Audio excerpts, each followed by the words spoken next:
अब ये ताड़ना क्या है? अब ये ताड़ना क्या है कि जीवन में प्रभु के मार्ग पर चलते हुए आप हल्का सा दुख उठाते हैं, प्रभु के मार्ग पर चलते हुए आपका पैसा रुक जाता है, आपको लगता है यार मैं इतनी प्रार्थना कर मेरा पैसा नहीं आ रहा। प्रभु कुछ बातों को होने देते हैं। आपकी आपकी समस्याओं को थोड़ा सा अगर लंबा समय हो जाए, आप जरा सा दुख दर्द पीड़ा को थोड़ा सा और उठाने लगे, आपका हृदय जब टूटने लगे या कोई गांठ गिल्टी पथरी रसोली आपको दर्द पीड़ा दे, जब आपको बुखार टाइफाइड दवाई काम ना करे, जब आपको बवासीर की प्रॉब्लम या कोई भी गांठ कोई भी दर्द पीड़ा आपके जीवन में 2 महीने ठहर जाए, 2 महीने जब आप दर्द में तड़पेंगे, आप रो रो कर प्रार्थना करेंगे कि मैं इतनी प्रार्थना करता हूं, मेरा परिवार भेंट और दशवांश भी देता है, मुझसे क्या गलती हुई है, मुझसे क्या गलती हो गया। परमेश्वर नीचे आकर तुम्हें थप्पड़ नहीं लगाएंगे। तुम्हारी मम्मी तुम्हें थप्पड़ लगा सकती है, तुम्हारे पापा तुम्हें डंडा मार सकते हैं, तुम्हारे पापा तुम्हें स्टोर में बंद कर सकते हैं, तुम्हारी मम्मी पापा तुम्हारा खाना बंद कर सकते हैं, लेकिन मेरा खुदा तुम्हारा खाना पीना बंद नहीं करेगा। वो तुम्हें थप्पड़ नहीं लगाएगा, वो तुम्हें अपमानित नहीं करेगा, लेकिन वो तुम्हें ताड़ना करेगा जरूर। जो ताड़ना है वो जरूर होगी, ताकि उस ताड़ना के द्वारा तुम्हारी बढ़ोतरी हो। और सीधा सीधा प्रभु ने, बहुत सारे लोग, ये उत्तर है उन लोगों के लिए, आंसर है उन लोगों के लिए जो लोग सवाल के घेरे में घूमते रहते हैं और दिन रात सोचते रहते हैं अरे इतना टाइम हो गया, सब कुछ आनंद ही आनंद है, दुकान भी सही चल रही है, पैसा भी सही आ रहा है, घर में बीमारी भी कोई नहीं है, लेकिन मेरे बच्चे का एडमिशन नहीं हो पा रहा।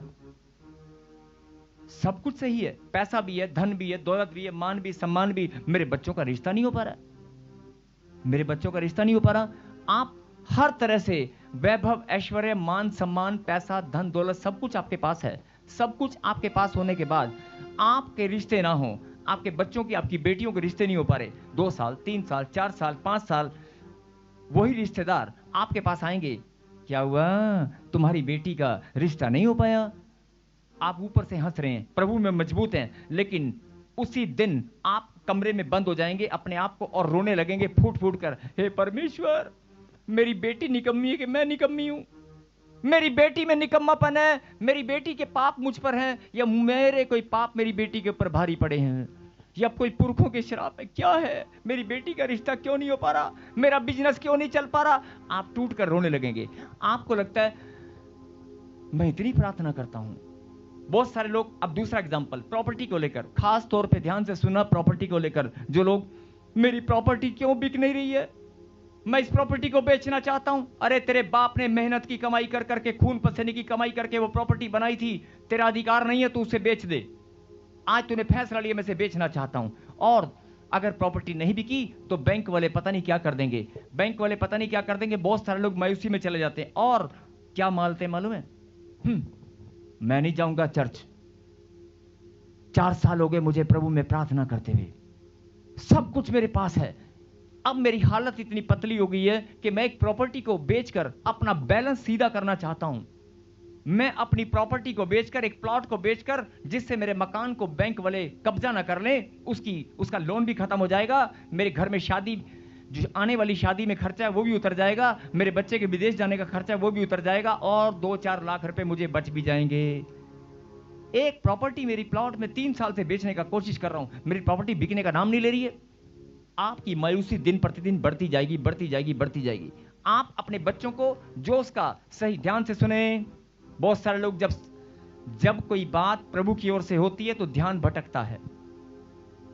अगर तुम्हारा ध्यान भटकता है तो अपने आप को अपनी आत्मा में चेक करें। अगर प्रभु की बात जब आपको समझ में, पवित्र परमेश्वर आपके जीवन में अपनी बातों को समझाने के लिए अपने, जब आपको समय देते हैं, आप जब बाइबल पढ़ने का समय, जब वचन को सुनने का समय, उस समय आपका ध्यान जरूर भटकेगा।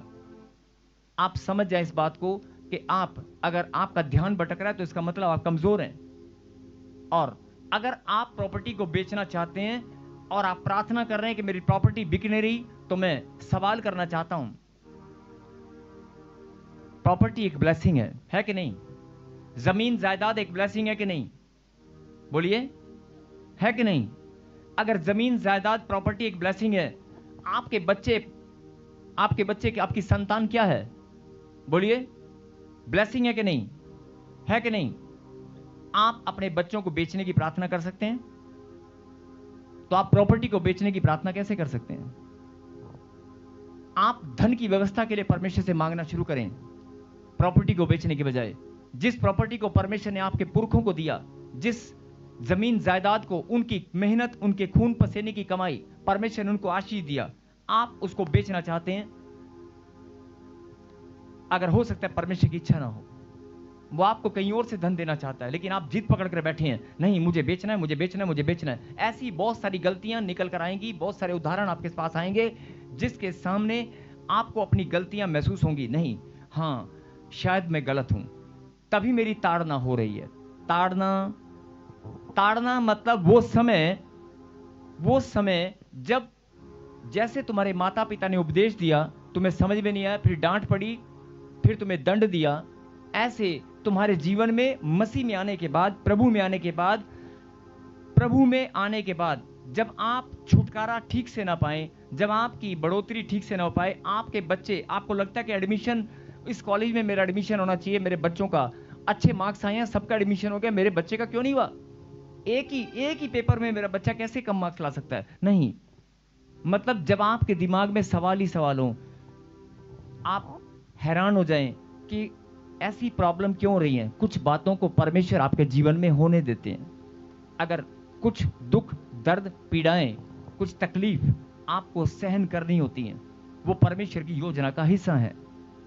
मैं सारी नहीं बोल रहा हूं, लेकिन कुछ प्रॉब्लम अगर आपके जीवन में आ चुकी हैं, तो आप मायूसी में न जाकर आप परमेश्वर को धन्यवाद कर सकते हैं कि प्रभु धन्य हूं मैं जो आज पीड़ा सहन करके तेरी ताड़ना को सहन करने के मैं लायक हूं। बोलो आमीन।